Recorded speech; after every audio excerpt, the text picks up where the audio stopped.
Bismillahirrahmanirrahim. Assalamualaikum warahmatullahi wabarakatuh. Dalam pertemuan kali ini kita akan membahas tentang aplikasi atau penerapan barisan dan deret.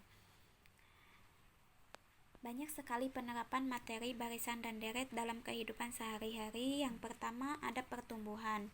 Nah, contoh pertumbuhan itu ada perkembangbiakan bakteri dan pertumbuhan penduduk, diantaranya itu. Nah, di sini ada rumus pertumbuhan aritmetika dan ada juga rumus pertumbuhan geometri. Nah, untuk menyelesaikan suatu permasalahan atau soal perlu diketahui bahwa untuk yang pertama kali kita tentukan apa saja yang diketahui dalam soal tersebut, lalu mana aja yang terdapat di sini, masuk ke rumus mana, apakah termasuk dari bagian-bagian rumus pertama, kedua, ketiga, atau keempat ini. Nah, barulah kita dapat menyelesaikan soal tersebut. Itu untuk mempermudah penyelesaiannya. Soal ini yang mana sih rumusnya? Nah, untuk itu carilah yang diketahuinya terlebih dahulu apa saja dan masuk bagian-bagian yang mana.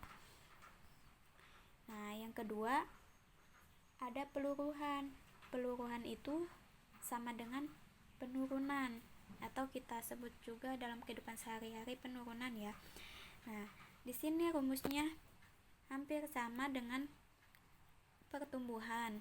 Nah, jadi kalau pertumbuhan itu sistem penjumlahan, ini 1 tambah IN, MO ditambah BN.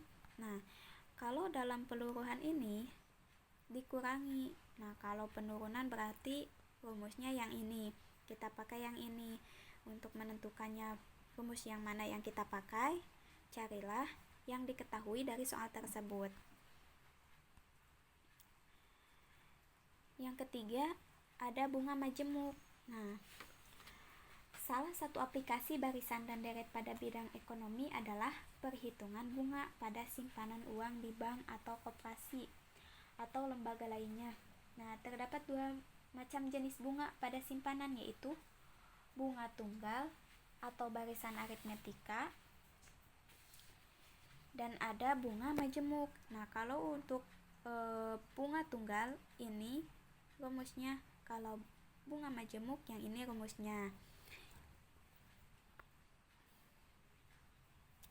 Nah, ini ada contoh, silakan coba. Nah, di sini mana terlebih dahulu yang diketahui dari soal tersebut, apakah termasuk bunga tunggal atau bunga majemuk. Nah, kalau bunga tunggal ini merupakan metode pemberian imbalan atau jasa. Bunga simpanannya itu dihitung berdasarkan modal pokok pinjaman atau modal awal simpanan. Nah, bunga tunggal ini contohnya itu koperasi. Nah, kan itu bunganya itu tunggal atau tidak berangsur-angsur setiap angsuran, sudah ditentukan di awal. Nah, kalau bunga majemuk ini yaitu metode pemberian imbalan atau jasa bunga simpanan yang dihitung berdasarkan besar modal atau simpanan pada periode bunga berjalan. Nah, kalau bunga majemuk ini untuk mempermudah contohnya itu pada pinjaman di bank, karena itu termasuk bunga berjalan atau sesuai periode yang kita pinjam. Dihitungnya itu per bulan atau berapa tahun, itu kan ikatan periode atau ikatan waktu. Jadi itu merupakan bunga majemuk atau disebut juga bunga majemuk ini barisan geometri.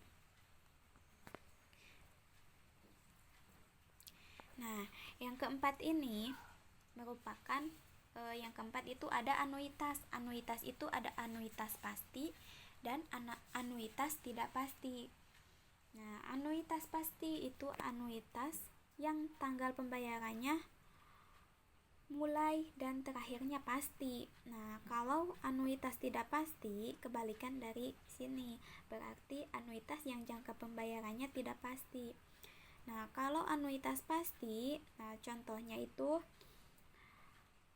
KPR atau kredit bank, kredit mobil, itu kan sudah pasti ditentukan mulai dan akhir pembayarannya. Nah, kalau anuitas tidak pasti ini, contohnya santunan asuransi kecelakaan. Nah, ini kan tidak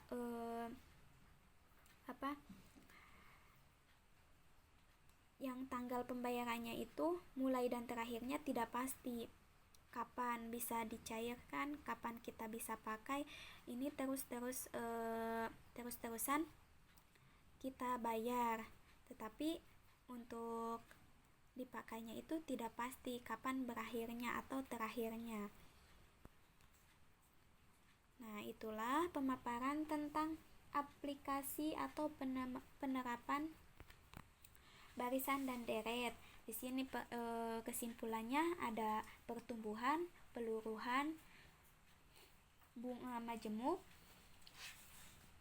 ada anuitas. Nah, ada 4. Nah, itu untuk penyelesaian soalnya diingatkan kembali, lihat terlebih dahulu apa saja yang diketahuinya, termasuk bagian-bagian rumus manakah yang diketahuinya itu, barulah kita bisa menyelesaikan penyelesaiannya. Nah, itulah pemaparan tentang hari ini. Semoga bermanfaat. Terima kasih atas perhatiannya. Wassalamualaikum warahmatullahi wabarakatuh.